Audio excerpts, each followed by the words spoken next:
What's up, CJ's Keto Kitchen family? This is CJ. And Sarah. It's a Wednesday, and that means it's time for another Keto Conversations. So let's get started.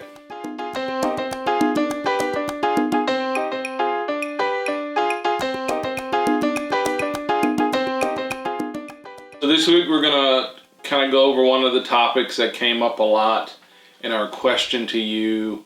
What was your number one challenge related to the keto diet, keto lifestyle?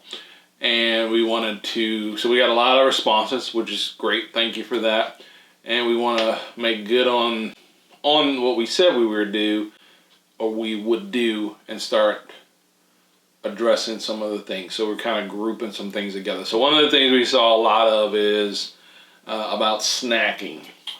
Snacking, whether it be just snacking during the day, snacking all the time, snacking just at night, snacking just because it's time to snack. And I'm not trying to make light of it because I know snacking is a real issue for a lot of us. So, and that would be, I would raise my hand and say that I have to be conscious of snacking as well. So we did a video a long time ago. 3 years ago? 3 years ago. Yeah. And we said, okay, that's already there, but we're going to kind of update it with some things that I guess we've kind of learned over the years and then just go from there. So Sarah watched the video. I didn't watch it, but you've got some pretty interesting history about snacking and the whole 3 meals a day thing and how that works. So the backstory about why we actually eat 3 meals a day comes from our ancestors. When people started immigrating from Europe, that was the way that the nobility did things, because they had the economic means and the time luxury to eat 3 meals a day. That was what was considered ideal. So Europeans brought it with them. That's correct. Okay, go ahead. That's correct. So when they arrived in the United States, back then there were only Native Americans living here, and Native Americans ate when they could, or when they were hungry, or when they hunted, which was completely different from the Europeans. They had distanced themselves from the working class in Europe because they considered them peasants, and peasants got up and got to work. They didn't worry about breakfast. They were lucky if they could eat a meal a day. So to them it became a status symbol of the ability to be able to afford to eat often and to eat all day long. And so that's how we ended up with eating multiple times a day as a tradition in the United States. Okay. And so we tell you that just to give you a little bit of context of maybe sort of how we got to where we are. Because I know you mentioned in the previous video, and I know a lot of us feel this way just from childhood, going to school, and now as adults having jobs, is that you feel like there's a time to eat. It's time to eat. Like it's lunch time, it's dinner time. Like we have this schedule that we've always been taught that it is time to eat. That's true. And that's something that's kind of ingrained in a lot of us. I'm not going to say all of us because I don't know all of us, but it's ingrained in a lot of us is that we eat when it's time. But I can also remember that when I was growing up, I remember a time before there was a lot of access to a lot of snacks. And I'm not talking about, because I wasn't doing keto when I was growing up. I was just eating. I was just, eating the standard American diet. But there wasn't all these snacks that you even have for the SAD diet, the standard American diet. There wasn't even all that stuff. There was, if I ate something that was a snack, or dessert, it was a treat. It was something that my mom made, and then at some point that kind of changed and then more stuff became available. Well, I think it kind of correlated at the end of the 70s, beginning of the 80s with the advent of the food pyramid. Before, like you were saying, when I was a child, there wasn't a snack aisle. Like when you would go to the grocery store, there wasn't an entire aisle dedicated to snacking, both unhealthy and healthy. There weren't things like energy bars and, individual packages of chips and fruit snacks and other things that just hadn't come to be. So I think we live now in a society where snacking is encouraged, and then of course the food pyramid started coming out. High fructose corn syrup came into being. People, nutritionists started saying that we need to eat 6 or 7 times a day. So I think it all kind of happened at the same time. Yeah. And I remember the last time we did this video, because you mentioned 6 times a day. I've lost weight before. I've lost weight outside of doing keto. With the help of a dietitian? Well, yes, I've gone to dietitians before. But I'm saying I've used other methods where you were encouraged to eat 6 times a day, and with the premise that would help keep your metabolism revved up and keep it moving. And now you weren't eating chips. Right. You weren't eating, you were eating carrot sticks and honey rice buns cakes or donuts. You were, right. But you were eating 3 larger meals and then snacks and snacks in between. But that was the ideal. But you were also lifting weights. There was a lot of physical activity on my body, so it could handle the food because it was able to burn it. Right. So we just say all that just to kind of give you some context of sort of where maybe you are right now, because that's just kind of how our society has kind of gone. Right. Snacks are readily available, and even in the keto world, correct, snacks are readily available. And so I have to, we have all types of keto snacks here in our house. We get the keto crate, and it is full of snacks often. And ultimately, there is nothing wrong with snacks. So snacks is really not the problem. The problem is how do we deal with, me and you, with the snacks that are available, and how do we incorporate that into our lifestyle to either, because a lot of us are in different phases of keto. I mean, a lot of us you already lost a bunch of weight and you're just trying to maintain. There's some of you who just started keto and you're seeing all this stuff and that's available to you. It's a little bit different than the standard American diet, but it's still stuff that's available to you. So all of us are kind of in different places, but ultimately, and when I say there's nothing wrong with snacks, I have to be careful with that, because some snacks that are called keto snacks are just keto. I'm sorry. They're just junk. They're just junk. And so that's a whole different, probably a different point. But the point is that even on keto, there are good snacks that companies are making that you and I can enjoy. And the reason those things are being made is because, people like to snack. And everyone's, like you said, everyone's metabolic journey is different. There are some people who have no problem with snacks. They can incorporate snacks and not ever have a problem. Just like there are some people who can drink alcohol and still lose weight. There are some people who can eat more carbs and still lose weight. Some people who tolerate sugar alcohols better. It goes back to everyone's metabolism is different. Yeah, everybody's metabolism is different, but I guess ultimately the first point is that there are a lot of snacks even on keto that are available to you, but that doesn't mean you have to eat everything just because it's in your house. Exactly. And that might sound a little strong, but it is true. I mean, because again, we have a lot of keto stuff here, and does it take effort not to eat that stuff all the time? Yes, it does. Yes. It does take effort. One of the things that I've recently started doing, I think I'm 3 weeks into it, is using Carb Manager, the app, to track my food. That has helped me tremendously, because now I'm thinking about what I'm putting in my mouth, when I'm putting it in my mouth, and had gotten away from doing that, and I could tell that I'd gotten away from it. And again, we're not talking about we're sitting around here eating a bunch of Doritos and because donuts. We also have those available. Yeah, we have We have small children. Yeah, we have that stuff in our house. But we're talking stuff that keto friendly and not keto junk.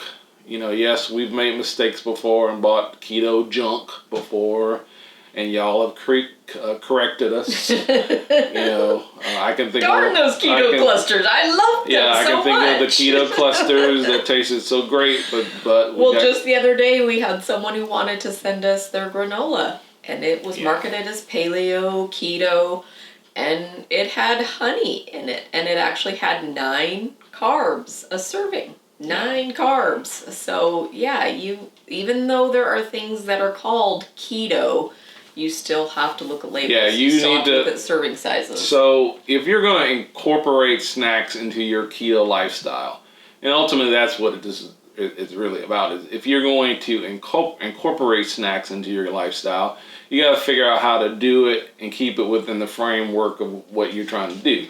So if you're trying to lose weight, then maybe you can't have snacks all day long. Or every day of the week. Every day of the week. If you're trying to just maintain, maybe that's a little bit different. A different thought process, right. or maybe if your metabolism, you've been doing keto and you lost all kinds of weight and you've been eating everything as far as, you know, what's approved for keto, then more power to you. But everybody, again, like Sarah said, is different. So, I mean, ultimately, you got to figure out when you have snacks how they fit into your lifestyle or what your goals are right now. So you feel like keeping track of your food has helped you? It has. It's helped accountability. It's helped me make better decisions. So you're thinking that, so when you say making better decisions, maybe you would choose one snack over another? Yeah, okay. So now I remember we've gotten a lot of comments about even I get a snack at night and that's a problem. Well, I actually get hungry at night after we've eaten. So we actually eat fairly early. Because I'm a faster and I like to close my window. Yeah, we eat fairly early. So sometimes we've already eaten before 6 o'clock. And so about 8 o'clock, 8:30, I'm actually hungry.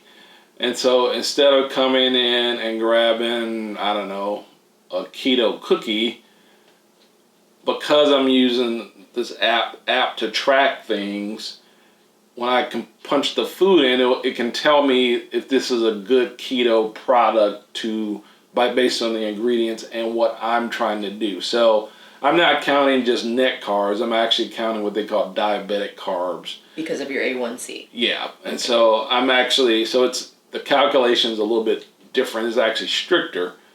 It's not as strict as if I was counting total carbs. Which a lot of our subscribers do. Yeah, but it is stricter than just me counting net carbs. And so instead of me getting a cookie, a keto cookie, I may come and get a 17 slices of pepperoni. Why do I say 17? Because that is, your serving. That's a serving size. That's a serving size. Of pepperoni. So you're still snacking. Come and get that versus getting the cookie. Right. Is that what I do every night? No. Some nights I make a decision.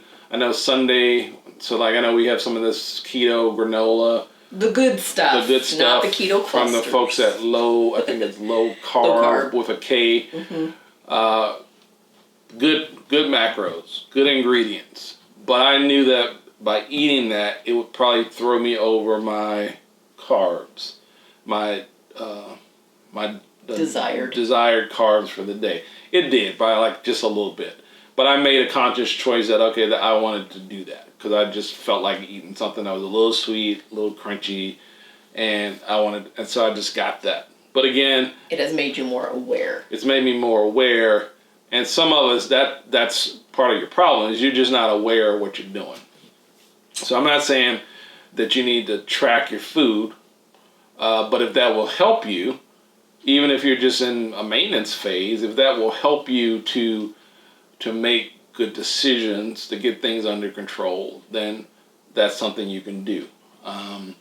It's something that's been working for me. It hasn't really been that big of a deal to track my food. I know there'll be a time that will test me because I've been down that road before, where you start and then you get thrown off by something. I know that's going to come, but again, you give yourself some grace even when you fall off of that, pick it back up the next day and do the best you can. So again, ultimately snacks, if they're good ingredients, there's nothing wrong with snacks. You have to have a little enjoyment. It's just how you manage those snacks within your keto lifestyle. Right. Another thing that I like to do that has worked well for me, since I'm not a big snacker, is if and when we do have snack food or we get snack food, a lot of times I will incorporate that into my meal. Like if we get nuts or seeds or some kind of chip or something like that, I will actually eat that as part of my dinner or something like that. So a lot of times I'm still able to have those snacky type foods, but I've also kind of made it as a part of my meal. That has helped me personally. Yeah. Another thing that I've been doing is instead of having a piece of, say, keto candy, I may have some keto baking chips, because those serving size. The serving size, yeah, there's a little bit. It's different. The ingredients, depending on what brand you're using. Right now, we're pretty much just using CHOCZERO. Because of the difference in the sugar alcohols. Yeah, the sugar alcohols. And that wasn't a plug for CHOCZERO. That was just what's going on in our house. And so, but because of how they make their stuff, it registers in my app as being keto friendly. So I can have, 60 chips as a serving. 60 chips is a lot, and I've sat here and I've actually counted them out. And that, I think, is probably another tip, is it seems like you're getting a lot. When you're able to count out some of your snack foods, a lot of times, like those 17 pieces of pepperoni, you're like, yeah, I'm getting a lot of a snack here, So that can also help you choose some snacks where you can actually have quite a few of something, and then your brain registers it as like, I am really snacking here. Yeah, so just little tricks like that can help you, especially if you're getting just snacky at night, is just making better decisions about what you're going to snack. Now, as we're sitting here making this video, I can look over here and I can see some stuff from the Keto Crate, some Fat Snacks cookies, little mini chocolate chip cookies, and they actually look pretty good. But before I eat them, if I eat them, I will put them in my app or scan it to see how it comes up, how it registers in the app. That's just something that I'm doing that's working for me right now. And again, even with something like that, you just have to do it. So, and you don't have to be as complex as using the app. You could just write down stuff that you eat. You could just write down everything that you put in your mouth. I know when I went to basic training with the Air Force, when you got your first paycheck, they had you write down all the serial numbers for every dollar you had. Wow, that was before debit card. So yeah, that was back in the old paper money. That's back in the old days. So yeah, so you got paid in cash. You wrote down every serial number. So the reason you did that was because, number one, that was pain to write down, especially your first paycheck was about $650. That's a lot. So you had to write down every denomination that they gave you, and then you had to write down the serial numbers. So you better believe that when you spent that money, you really felt it. You felt it, because you remembered had to write down every serial number for that dollar, or it was $5 that you're about to give so and so for this piece of junk that you're about to buy. Because a lot of times that's what you did in basic training. You just bought junk. But anyway, it's the same principle with snacking. Is if you start thinking about it and focusing on it more, then you can make better decisions. And that whole thing with the quantity, that actually does help. Because a lot of times I don't have to get 60 chips. I can get 30 chips. And then maybe you can have 30 chips later. Well, yeah, but it's still satisfying, because 60 chips is quite a bit. But again, if you eat 30 or 20 chips, a lot of times that's enough to satisfy whatever that craving you had. I think scientists have said that it's the first couple of bites of something that really registers with your pleasure threshold in your brain, in your synapses. After those first couple of bites, it's not the same. Yeah. So sometimes if you can just have those little, just a couple few bites of something that really satisfies, like you said, that's enough. You don't need to keep eating it because it registered, it was good, it was yummy, you can be done. Yeah, that's true. There have been times when I've eaten those chips, and then after the first, I don't know, 10, then I'm like, okay, I eat them because they're still there. Right. I'm not necessarily eating them because I really feel like I have that craving, whatever that craving was. So probably paying attention, deliberately snacking is a better idea. And then, and let's just face it, in 2020, we all were dealing with the pandemic and COVID and all that stuff. So that was a lot of stress. Stress causes you to eat, a lot of times that's just something that's in our brain. And cortisol. Right, cortisol, but it also, a lot of times people handle stress by eating. Right. And or doing other things that have negative consequences. But a lot of us do eating. And so let's face it, we just went through the mega year of 2020. And it has kind of trickled into this year. Yeah, we're not completely done. Right, but what I'm saying is that was when all that happened, it was like bam.